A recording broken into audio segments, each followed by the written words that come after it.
I've always believed that people who do wrong eventually get exactly what they deserve. I used to think that was just something people said to make themselves feel better, one of those nice little phrases you repeat when life feels unfair. But after what happened on Interstate 10, just outside of Baton Rouge on a Tuesday afternoon in July, I don't just believe it anymore. I know it. I watched it happen in real time, right there in the sweltering Louisiana heat, with my baby in the back seat and my husband gripping the dashboard, and I am here to tell you every single detail. My name is Claire. I'm 28 years old, and I am a wife, a mother, and as it turned out on that particular Tuesday, a woman who made one very smart decision about 18 months earlier that ended up changing everything. But I'll get to that. First, let me paint you the picture of that day, because context matters when karma decides to show up and do her thing. It was a Tuesday in mid-July, which if you've never spent a summer in Louisiana, let me tell you what that means. It means the air is so thick with heat and humidity that stepping outside feels like walking into a warm, wet towel. It means your car's air conditioning is working overtime before you even back out of the driveway. It means everyone is already a little bit edgy before they've even had the chance to be inconvenienced by anything. My husband Drew and I had loaded up our daughter Rosie. She was 14 months old at the time, just starting to pull herself up on furniture and say her first few words, and we were heading back from a doctor's appointment. Routine stuff. Rosie had her 12-month vaccines a little late because we'd rescheduled twice, and the pediatrician's office was about 40 minutes from our house depending on traffic. We were on the way back, which meant we were heading westbound on I-10 with the sun absolutely blasting through the windshield even with the visor down. Rosie was in her rear-facing car seat in the back, and she'd fallen asleep about 10 minutes into the drive, the way babies do when the car is moving, totally out, little head tipped sideways, one sock half hanging off her foot. Drew had his hand on my knee, and we were talking quietly, just enjoying that rare window where the baby is asleep and nobody is crying and life feels manageable. We were talking about what to make for dinner, I think. Something simple. Maybe pasta. And then traffic stopped. Not slowed. Stopped. Dead. The kind of stop that happens all at once on the interstate when something up ahead goes wrong and every car in every lane just brakes and comes to a standstill, and there's nothing you can do about it except wait. I braked smoothly, we rolled to a stop, and I looked in my rearview mirror to make sure the cars behind us were stopping too. They were. Everything looked fine. Drew pulled out his phone to check the traffic app, and I put the car in park because we were clearly not going anywhere anytime soon. There were brake lights as far as I could see ahead of us. I turned the radio down so Rosie could keep sleeping. I took a sip of the iced coffee I'd been nursing since that morning, already mostly melted. Drew said something like, "Looks like an accident up ahead. Maybe a mile. Could be a while." I nodded and settled in. This is just Louisiana traffic, I told myself. This is just Tuesday. ITLL clear. We sat there for maybe 6 or 7 minutes. Cars were completely stopped in all 3 lanes. A few people in the lane next to us had turned their engines off. I had mine running for the AC, because there was absolutely no way I was turning off the air conditioning with a sleeping baby in the back in July in Baton Rouge. Not a chance. And then I heard it. There are certain sounds that your brain registers before your conscious mind catches up. A kind of loud, crunching thud from directly behind us, and then the entire car lurched forward, and my seatbelt locked hard against my chest, and Drew grabbed the dashboard with both hands, and from the back seat there was a half-second of total silence before Rosie woke up screaming. We'd been hit from behind. For a moment I just sat there while my brain ran through everything at once. Are we okay? Is Drew okay? Is Rosie okay? The car was still running, we hadn't moved into the car in front of us, and Drew was already twisting around saying, "Rosie, Rosie, it's okay, baby, it's okay." I could hear her screaming that full-body newborn scream, even though she was past the newborn stage. That cry that means scared and jarred and confused all at once. My hands were shaking when I put the car in park and unclicked my seatbelt. Drew got out first. I climbed into the back seat to check on Rosie, running my hands over her legs, her arms, her little head still in her car seat. She was crying hard, but she wasn't hurt. She was frightened. I was shaking and I was trying to be calm for her, and my voice came out wobbly when I said, "You're okay, baby girl. Mama's here. You're okay." I could hear raised voices outside the car. I stepped out and the heat hit me like a wall, and I turned around to look at the damage and then looked at the car that had hit us. It was a large white SUV, one of those big luxury ones, and the front of it was crumpled. Our back bumper was pushed in, and there were pieces of plastic on the asphalt. The SUV's airbags had not deployed, but the front hood was bent up on one side. And then I saw her. She was already out of her vehicle, and she was already talking. That's the first thing I noticed. She didn't get out of the car and look shaken, the way most people do after collision.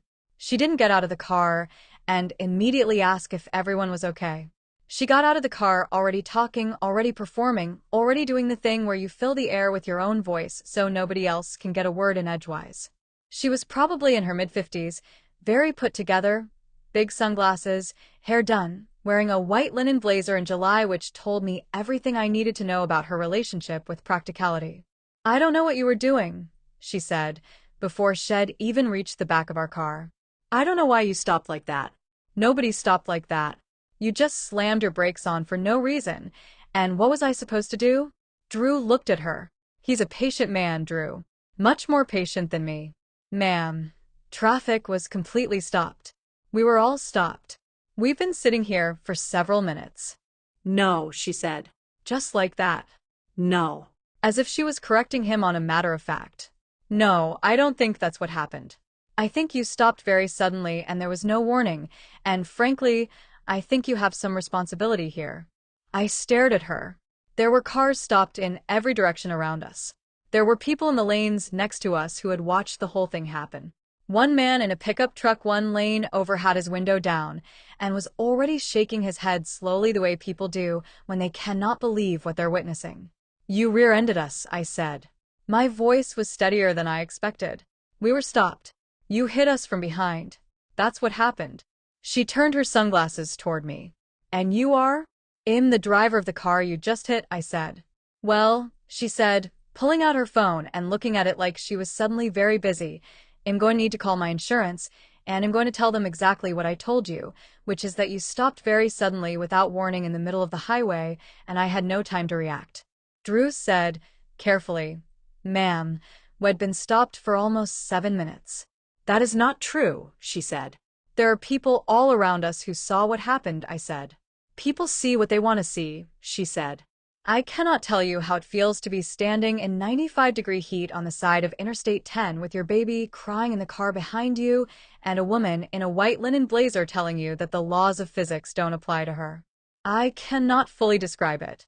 But I can tell you that I took a very slow, very deliberate breath, and I turned around and looked at the front of my car. And I looked at my dash camera.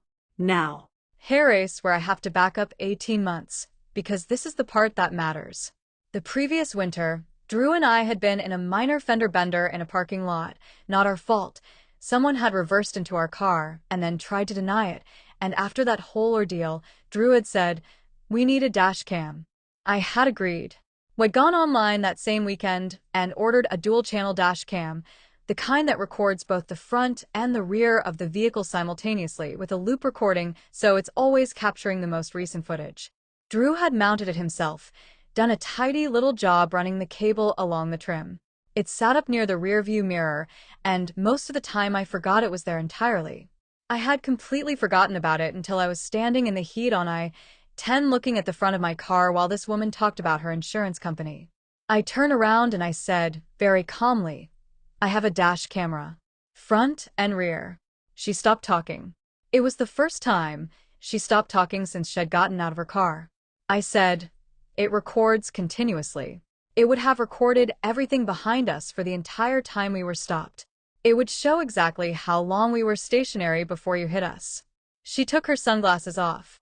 I don't know why people do that, take their sunglasses off when something surprises them, but she did it. She looked at the front of our car, at the small camera mounted near the mirror, visible through the windshield. She started, then stopped, then started again. "That doesn't mean." "It means we have video footage of your vehicle approaching ours from behind while we were completely stopped," I said. "And then of the impact. Front camera will show how long the cars ahead of us were stopped. Rear camera will show your vehicle." Drew put his hand on my shoulder. The woman looked at her phone. She looked at our car. She looked at the road. She put her sunglasses back on. And then she said, in a completely different tone of voice, quieter, more careful, "Well, I think we should just wait for the police and let everyone tell their story and see what the report says." That was it. That was the whole shift. One sentence about a camera, and the entire performance dissolved. I called 911. The dispatcher told us a trooper was on the way, but given the traffic situation, it might be 20 to 30 minutes. I said that was fine. Drew went to check on Rosie again, got her out of her car seat, and held her in the shade on the side of the road, and she calmed down almost immediately once she was against his chest. I stood by our car. The other woman stood by her SUV. She called someone, I couldn't hear what she said, and then she stood very still for a while staring at her phone. People in the cars around us had their windows down. The man in the pickup truck gave me a nod when I made eye contact. An older woman in a sedan 2 cars back mouthed something at me that I think was good luck, honey. Louisiana people. They see what's happening. They pay attention.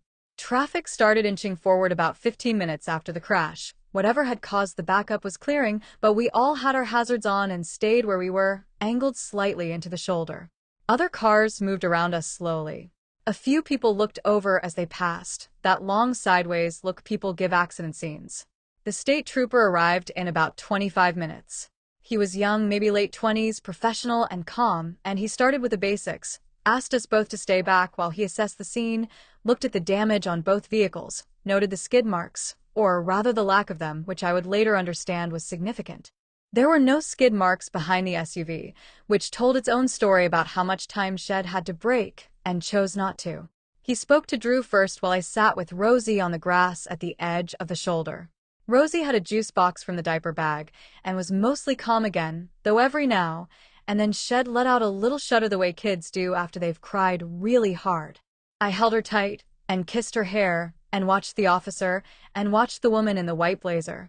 She was still performing. I could see it from where I sat, the way she held herself when she talked to the officer, the hand gestures, the head tilts. She was telling her story. I'd been around long enough to recognize the kind of person who believes that if they are confident enough and loud enough and well-dressed enough, the facts will rearrange themselves to match whatever they say. When the trooper came to talk to me, I was polite and clear. I told him exactly what had happened. Stopped in traffic. Engine running for the air conditioning. Seated for approximately 6 to 7 minutes. Impact from behind. Baby in the rear-facing car seat. Baby was examined and appeared uninjured, but we wanted her checked out. He asked if I had any footage. Yes, I said. Dual-channel dash cam. Front and rear. He said, "Can I take a look?" I walked him to the car and showed him how to access the playback on the camera's screen. He watched for about 2 minutes without saying anything. Then he watched again. Then he stood up and said quietly, "Okay." Thank you, ma'am. He went back to write his report. I went back to Rosie and Drew. About 10 minutes later, he came back to where we were standing and said, "The footage is going to be very helpful. The report will reflect what I observed at the scene and what the footage shows. The other driver's statement is inconsistent with the footage." That was a very polite way of saying she lied.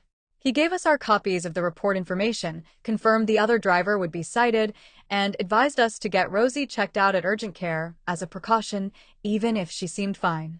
He said to keep the footage and make sure we backed it up somewhere beyond the camera itself in case there were any questions later.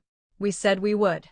He went back to speak with the other driver, and I watched from a distance as he handed her something, the citation, I would assume, and watched her face shift through several different expressions, none of them good. She looked over at me once. Just once. And I didn't say anything. I didn't do anything. I just held Rosie on my hip and looked back at her steadily. She looked away first. We drove to an urgent care about a mile from the Interstate exit, had Rosie checked over by a doctor who was thorough and kind and said she looked perfectly fine. No signs of injury. Likely just frightened. Keep an eye on her for 48 hours. We said we would. I buckled Rosie back into her car seat, and she fell asleep again before we'd even gotten back on the road. Drew reached over and took my hand. Neither of us said anything for a minute or two. Then he said, "I'm glad I put that camera in." "So am I said. I called our insurance company from the car, while Drew drove. I told them what had happened, gave them the report number, told them we had dash cam footage of the entire incident and could provide it whenever needed. The woman on the phone, her name was Sandra, and she sounded like she'd heard everything and nothing could surprise her, said, "Having that footage is going to make this process much more straightforward." That word, straightforward, that was the word I held on to. Because here is what you need to understand about what happens when someone lies about a car accident they caused. When there's no footage, when it's one person's word against another's, things get complicated. Insurance companies hedge. Adjusters get cautious. Fault gets muddied. People who cause accidents and then lie about them sometimes get away with it, or at least manage to drag the process out long enough that the other party just accepts less than they deserve because they're tired and frustrated and just want it to be over. I have seen that happen to people I know, but when there is crystal clear video footage showing a stopped car, sitting stationary for over 6 minutes, and then an SUV approaching without any significant reduction in speed and making contact at what the trooper would estimate at around 30 miles per hour, well, then things are very straightforward indeed. The insurance claim was processed in our favor. Our car was repaired.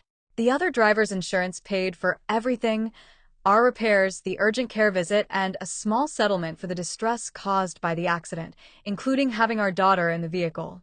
I will not say the exact amount, but I will say it was enough to matter. But that's not actually the karma part. That's just the reasonable, expected outcome of having evidence. The karma part came a few weeks later, and I heard about it through a neighbor of ours, a woman named Beth who works at the courthouse and occasionally knows things.